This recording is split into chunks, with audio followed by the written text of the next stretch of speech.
Almost like it's surreal, like it's something you'd see on TV, and that it couldn't be someone in our company, someone that we knew. She was very, very professional, bright, shining smile, very energetic. They say once a cheater, always a cheater. But what about a killer? Can someone who's taken a life do it again? Sadly, in this case, the answer is yes.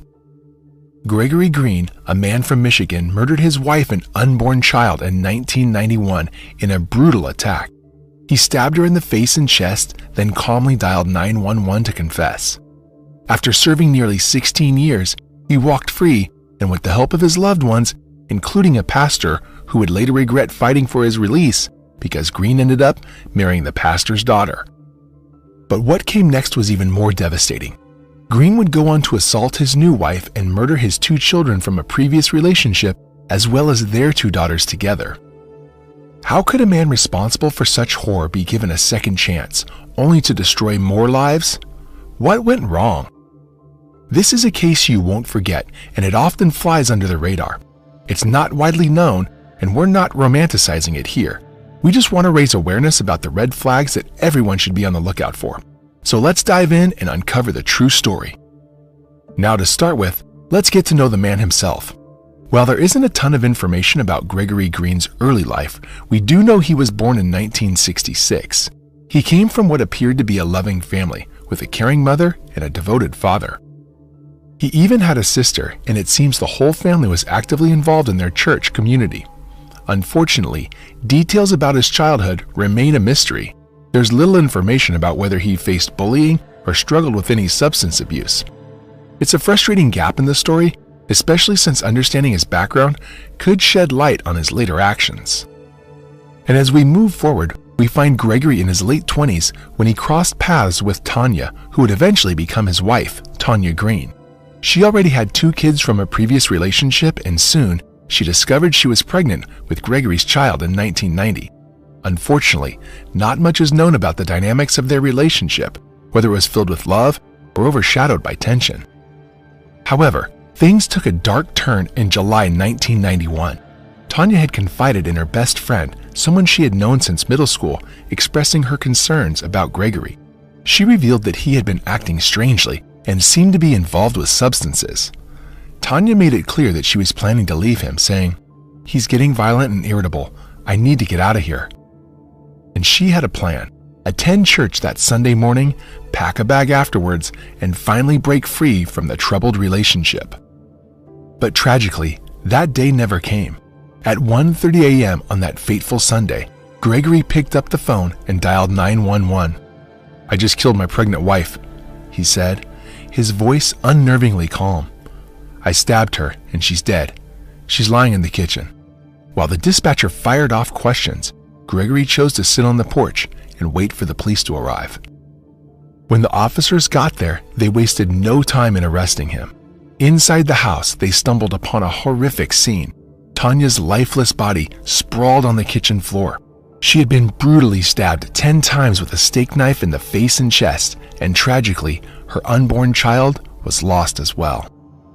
By the way, I post true crime and new cases here every day, so if that sounds like your kind of thing, please consider subscribing. It helps a lot. Now, according to public records and reports, Tanya had 2 children, but only one was home during the horrific incident. The other child managed to hide in the closet, likely listening in terror as their mother's life was being taken. After the brutal act, Gregory was arrested and brought to trial, facing charges of second-degree murder.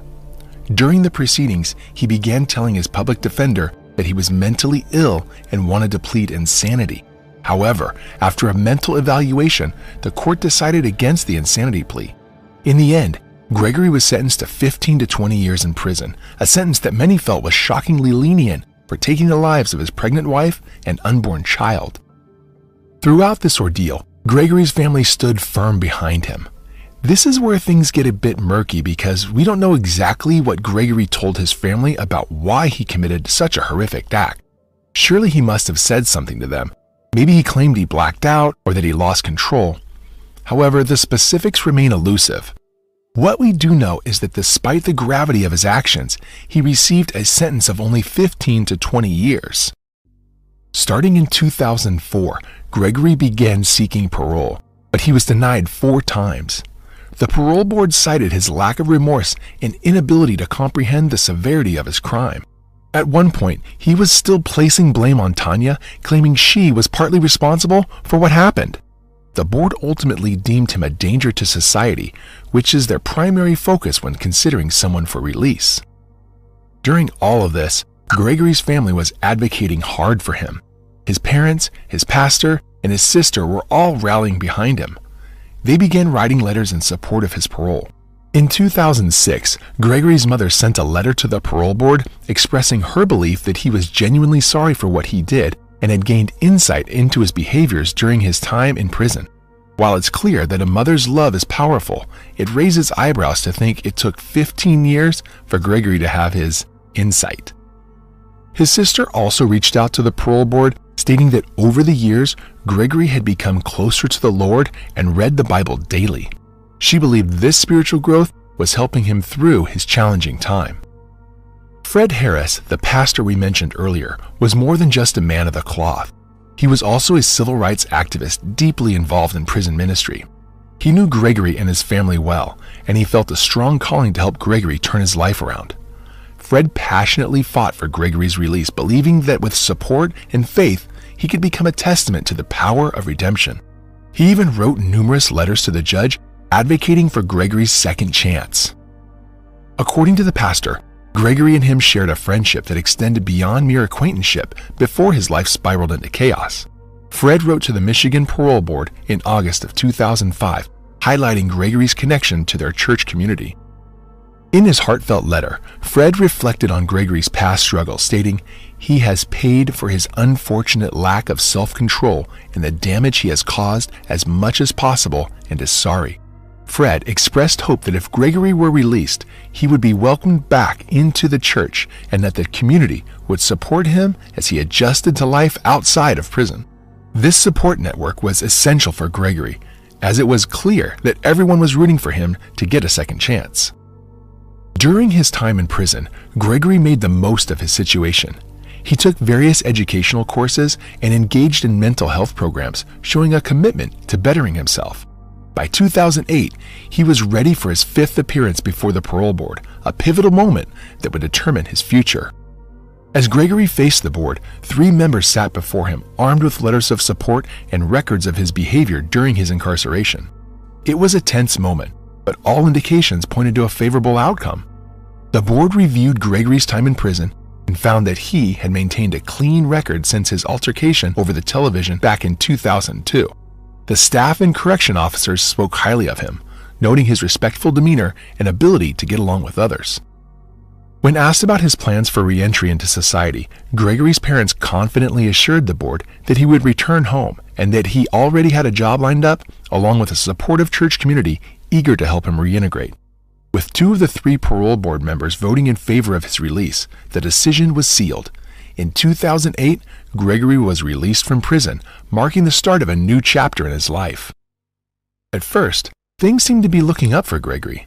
He secured a job and moved back in with his family. He attended church regularly and appeared to be turning his life around. Shockingly, just 2 years later, he completed his parole, an outcome that surprised many given the nature of his past. But life had another twist in store for Gregory. As he was trying to adjust back to life outside of prison, he unexpectedly grew close to Faith Green, the pastor's daughter.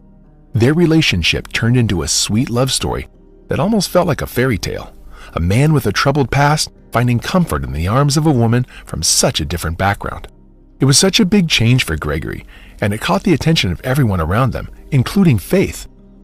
But the thing is, she never really understood why he had been in prison at that time. Whenever she tried to ask him about it, he would change the subject or just stay quiet. This made her uneasy, and she couldn't help but wonder what secrets he was keeping. Now, Faith and Gregory had been living together as a blended family since their marriage on December 18, 2010. At first, everything seemed perfect. They were a happy family, attending church together and enjoying life with Faith's 2 teenage children, Chadney and Kara, and their 2 little girls, Coy and Kaylee. However, as time went on, Faith began to notice some troubling changes in Gregory.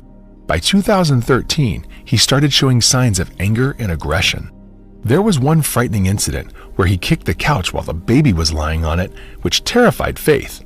He threatened her, saying she better leave or she would regret it. Despite her fear, she felt trapped, especially with her children in the house. Faith tried to seek help by applying for a protective order, but it was denied. She didn't mention Gregory's dark past, which was a huge mistake. Eventually, she found herself back with him, thinking things would improve, but the situation only grew more dangerous. Fast forward to August of 2016, and Faith decided to file for divorce again, feeling she had to escape the toxic situation. This divorce really made him angry, and it might have triggered something in him. Just a month later, on September 22nd, everything changed. Gregory lured Faith down to the basement. He zip-tied her hands and feet, then shot her in the foot so she couldn't move. It was a brutal attack. He went even further, slashing her face and body with a box cutter, leaving her in a state of panic and pain. But the horror didn't stop there. Gregory had rigged the family car to fill with exhaust fumes, trapping their two youngest daughters, Coy and Kaylee, inside. They died from carbon monoxide poisoning, a tragic loss that no family should ever endure. In a chilling act, Gregory then took Faith's two teenage children down to the basement, where their mother lay helpless. He shot both Chadney and Kara execution style right in front of Faith. Can you imagine being a mother and having to witness such unimaginable horror? It's a heartbreaking tragedy. After committing these horrific acts, Gregory called 911, calmly confessing, "Hey, I just killed my family." He sat on the porch and waited for the police again. When the cops showed up, they rushed right in and put Gregory in handcuffs. He didn't say much, but what they found was horrifying. The officers described it as one of the most gruesome sights they'd ever encountered. They discovered the body of the two little girls in the car, Coy and Kaylee, who had tragically died from carbon monoxide poisoning. Then they headed down to the basement where they found Chadney and Kara, the two teenagers, brutally killed. Faith was the only one who survived, and they quickly rushed her to the hospital, where she spent a long time in intensive care. It's hard to wrap your head around the fact that this man killed his family not once, but twice. In court, things took a bizarre turn. When it was his turn to speak, he pleaded guilty. According to his public defender, he just wanted to get it over with. The pastor who once advocated for him to get out of prison, the one who married him, ended up facing the shocking reality of losing his 4 grandkids to a man he thought had changed. According to Faith, she had lost her memory of that fateful night, but it was reported that Gregory killed and shot her 2 children right in front of her. The horror of that moment was imprinted on the minds of those who heard the chilling details. Meanwhile, their younger sisters, Kaylee Green and Coy, met a similar tragic fate. The police reported that the girls were found dead in their beds, victims of asphyxiation caused by carbon monoxide fumes from a car parked outside their home. In a horrific act, their father, Gregory Green, had manipulated the tailpipe of the vehicle, directing the lethal exhaust fumes into the car, ultimately taking the lives of his own children. After committing this unspeakable act, he placed the young girls back in their beds on the ground floor of the house, as if trying to mask the horror he had just inflicted.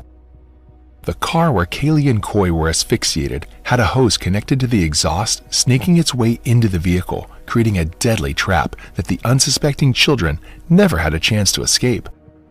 When police arrived, they administered CPR, desperately trying to revive the girls before rushing them to the hospital. Tragically, their efforts were in vain. The children did not survive.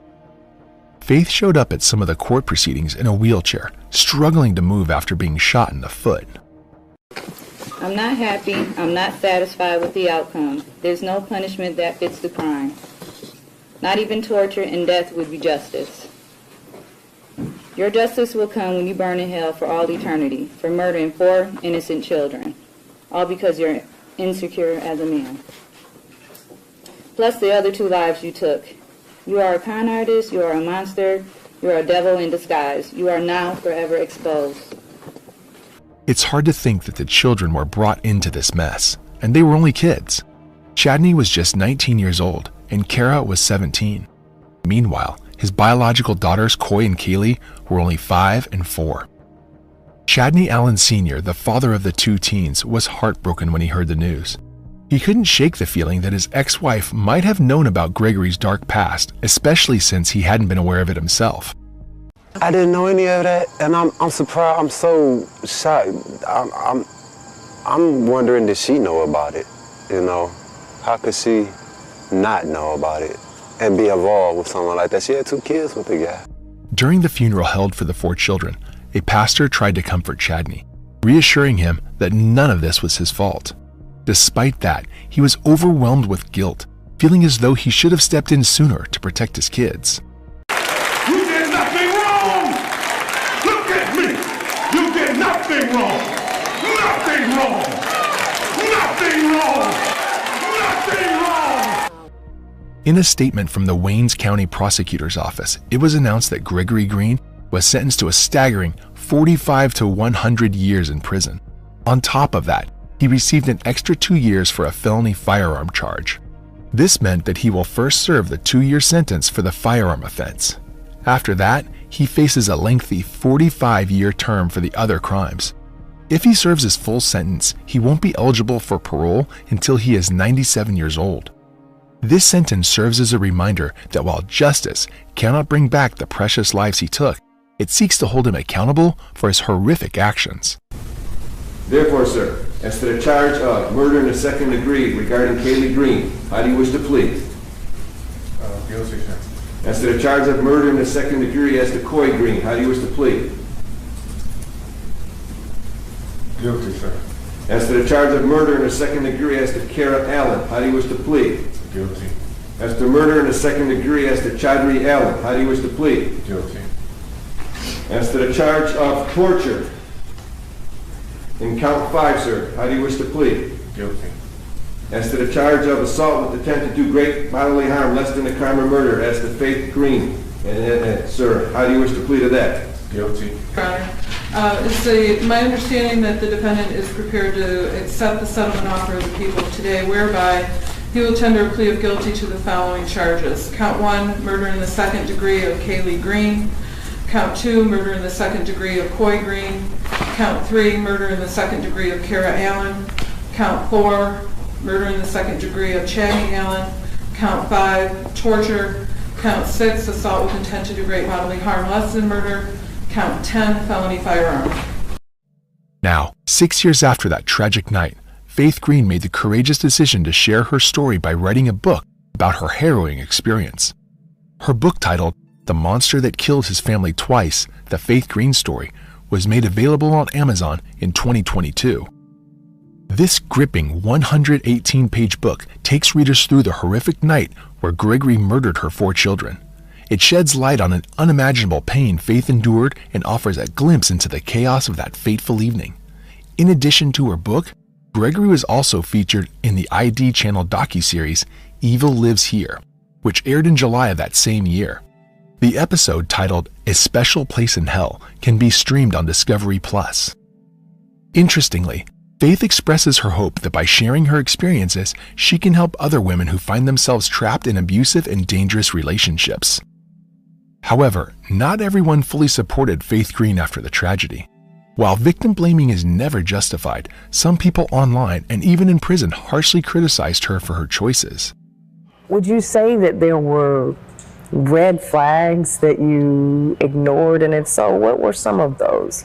I can say the red flags were, mood swings, the arguments for no reason, or, basically it was like being married but single. He just paid the bills, but he didn't want to be interactive, and then it got to the point where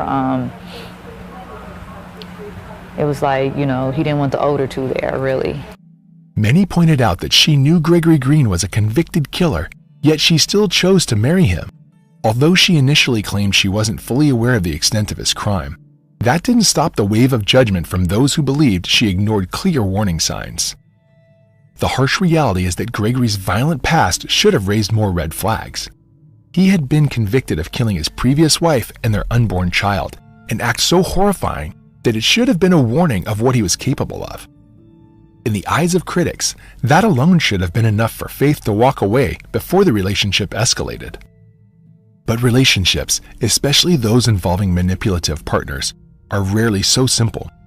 Gregory, like many abusers, likely masked his true nature, presenting himself as someone who had changed. Unfortunately, the danger signs were missed and tragedy struck when he took the lives of their 4 children and attempted to kill Faith as well. The lesson people took from this tragic story is that past actions, particularly violent ones, can be an indication of future behavior.